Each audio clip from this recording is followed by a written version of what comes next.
اعوذ باللہ من الشیطان الرجیم بسم اللہ الرحمن الرحیم بسم اللہ الرحمن الرحیم۔ میں محمد خورشید انور نظامی استاذ دارالعلوم غریب نواز مرزا غالب روڈ الہ آباد پریاگراج، میں فن ادب کی معیاری اور منظوم کتاب دیوان متنبی کا درس دینے جا رہا ہوں۔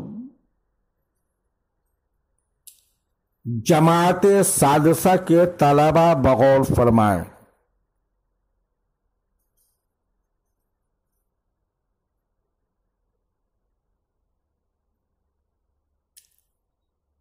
شعر ملاحظہ فرمائیے۔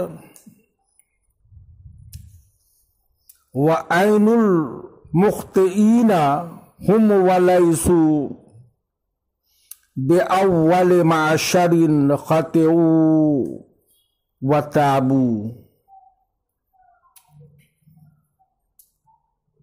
مخطئین الاخطاء خطا کرنا، الخطاء خطا کرنا، معشر جماعت گروہ، معاشر جمع ہے، تابو التوبۃ توبہ کرنا، رجوع کرنا۔ ترجمہ ملاحظہ فرمائیے۔ اور اگر وہ سچ مچ خطا کار ہے تو یہ پہلی جماعت نہیں ہے کہ جس نے غلطی کی ہے اور توبہ کی ہے، یعنی مان لیا کہ وہ مجرم ہی ہے، اس کے باوجود وہ معافی کے مستحق اس لیے ہیں کہ ان سے پہلے اسی طرح کے مجرموں کو ان کے شدید جرموں کے باوجود ندامت و شرمساری کے بعد معاف کیا جا چکا ہے۔ جب ایسا ہوتا ہے تو ان کو بھی معاف کر کے یہ روایت باقی رکھی جائے، یہ کوئی نئی مثال نہیں ہوگی۔ شعر ملاحظہ فرمائیے۔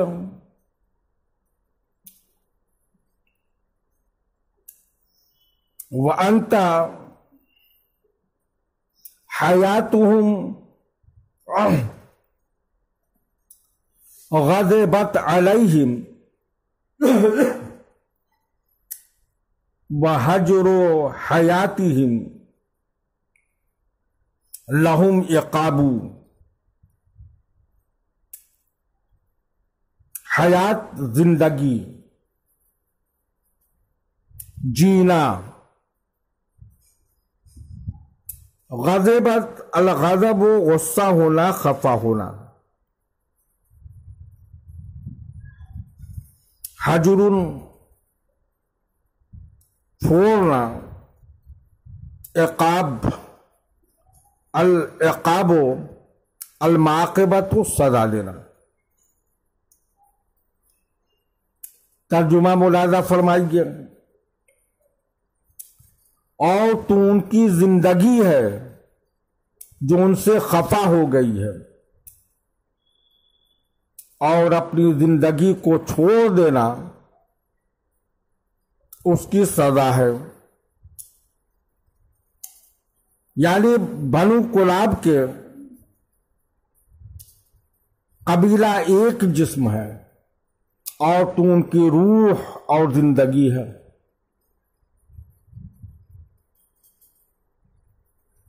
اور تو ان سے برہم اور خفا ہے، اور جس آدمی کی زندگی اس سے برہم ہو جائے تو اس سے بڑی سزا اور کون ہو سکتی ہے؟ سب سے بڑی سزا اگر کسی کو دی جا سکتی ہے تو اس کی زندگی کو چھین لینا ہے۔ پھانسی یا قتل زندگی کے چھین لینے ہی کا تو نام ہے، یعنی اس کی زندگی اس کو چھوڑ کر چلی گئی اور تو ان کے چھوڑے ہوئے ہے تو ان کو سب سے بڑی سزا مل رہی ہے۔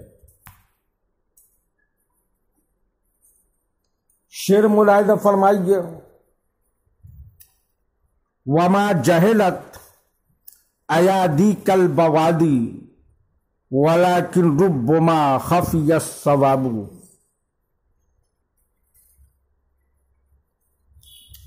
جہلت الجہل و ناواقف ہونا،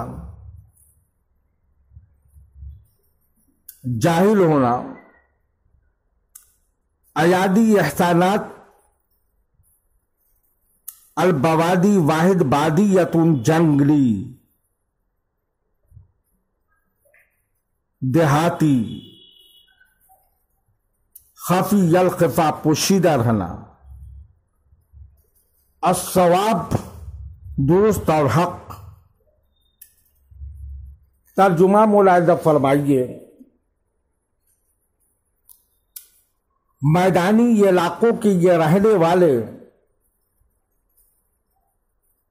تیرے احسانات سے ناواقف نہیں ہیں،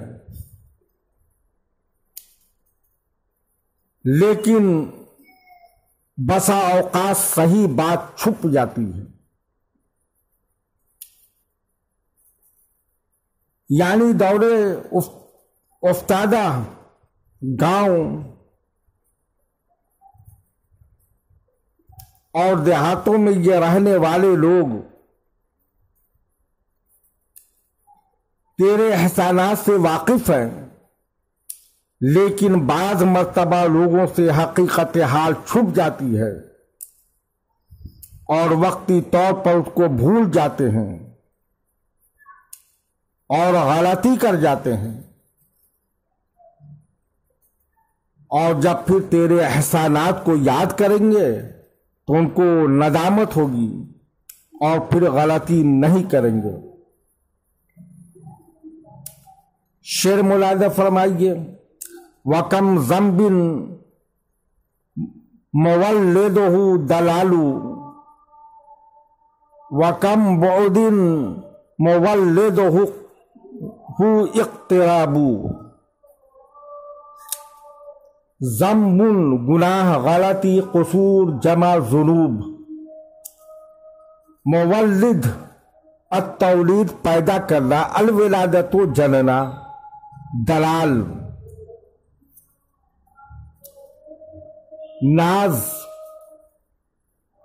ناز و نخرہ کرنا، الدلالت رہنمائی کرنا، دلیل دینا، دلالت کرنا، اقتراب قریب ہونا، القربت قریب ہونا۔ ترجمہ ملاحظہ فرمائیے، بہت سے گناہوں کو جنم دینے والا ناز ہوتا ہے اور بہت سی دوریاں کے ان کو پیدا کرنے والی قربت ہوتی ہے، یعنی بہت سی غلطیاں بری نیت سے نہیں کی جاتی بلکہ غایت بے تکلفی اور محبت میں کی جاتی ہے، اور وہ قابل مواخذہ نہیں ہوتی ہیں۔ اسی طرح دوستوں اور مخلص احباب، یاد و محبت کرنے والوں میں جو کھنچاؤ اور دوری ہو جاتی ہے وہ دونوں میں انتہائی قربت ہی کے نتیجے میں ہوتی ہے۔ غایت محبت میں معمولی بھول پر اظہار کرنا خوشی،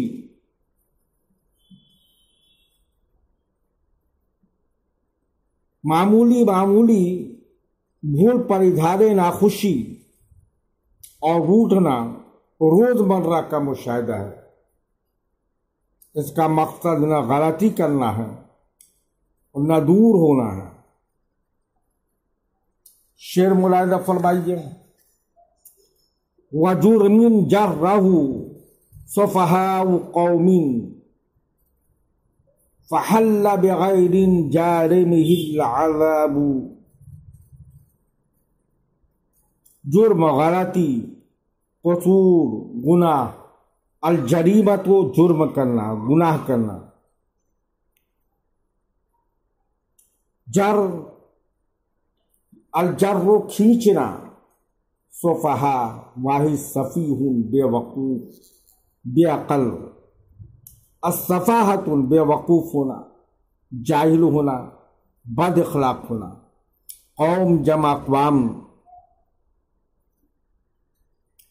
حل نازل ہونا، الحل اترنا نازل ہونا، جارم اس میں فعل، جریمت جرم کرنے والا۔ ترجمہ ملاحظہ فرمائیے، بہت سے جرم قوم کے احمق لوگوں نے کیے اور بے قصور لوگوں پر عذاب آیا۔ یعنی ایسا ہوتا ہے کہ کسی آبادی کے چند غلط کار لوگوں نے کوئی جرم کیا اور اس جرم کا خمیازہ بے قصور آبادی کو بھگتنا پڑا ہے۔ اسی طرح کا یہ واقعہ بھی ہے، جرم چند افراد ہی کا ہے لیکن سزا سب کو مل رہی ہے۔ شعر ملاحظہ فرمائیے، فَإِنْ هَابُوا بِجُرْمِهِمْ عَلِيًّا فَقَدْ يَرْجُو عَلِيًّا مَنْ يَهَابُ۔ تجزیہ، ہابو الہیبت ڈرنا، یرجو الرجا امید کرنا۔ ترجمہ ملاحظہ فرمائیے، بس اگر وہ اپنے جرموں کی وجہ سے علی سے ڈرے ہوئے ہیں تو جو علی سے ڈرتا ہے اس سے امید بھی رکھتا ہے۔ یعنی اگر سیف الدولہ کا خوف ان پر چھا گیا ہے کیونکہ ان سے غلطی سرزد ہو چکی ہے،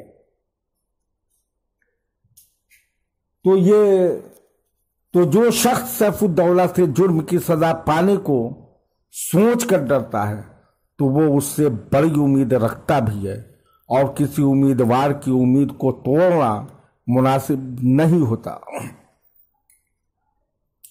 شعر ملاحظہ فرمائیے، وَإِن يَكُ سَيْفَ دَوْلَةِ غَيْرَ قَيْسٍ فَمِنْهُ جُلُودُ قَيْسٍ وَالثِّيَابُ۔ جلود واحد جلد کھال چمڑا، الثیاب واحد ثوب کپڑا۔ ترجمہ ملاحظہ فرمائیے، اگرچہ سیف الدولہ بنو قیس سے نہیں ہے پھر بھی قیس کی کھالیں اور لباس اس کی وجہ سے ہیں۔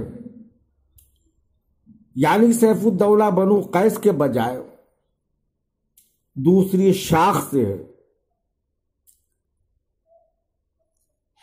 لیکن بنو قیس پر ہمیشہ اس کی نگاہ کرم رہتی ہے اور ان کی خوراک اور پوشاک سب کچھ سیف الدولہ ہی کے صدقے میں ہے۔ شعر ملاحظہ فرمائیے، وَتَحْتَ رَبَابِهِ نَبَتُوا وَأَسُّوا وَفِي أَيَّامِهِ كَثُرُوا وَتَابُوا۔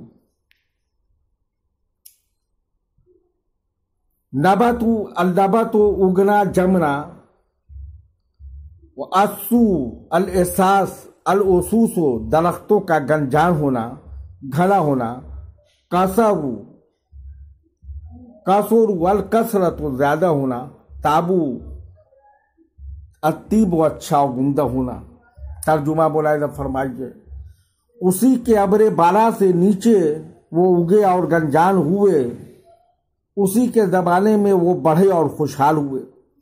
یعنی جس طرح زمین کے پودے بارش کے ممنون کرم ہوتے ہیں، اسی طرح سیف الدولہ کے ابر کرم کے سائے میں ان کی نشو و نما ہوئی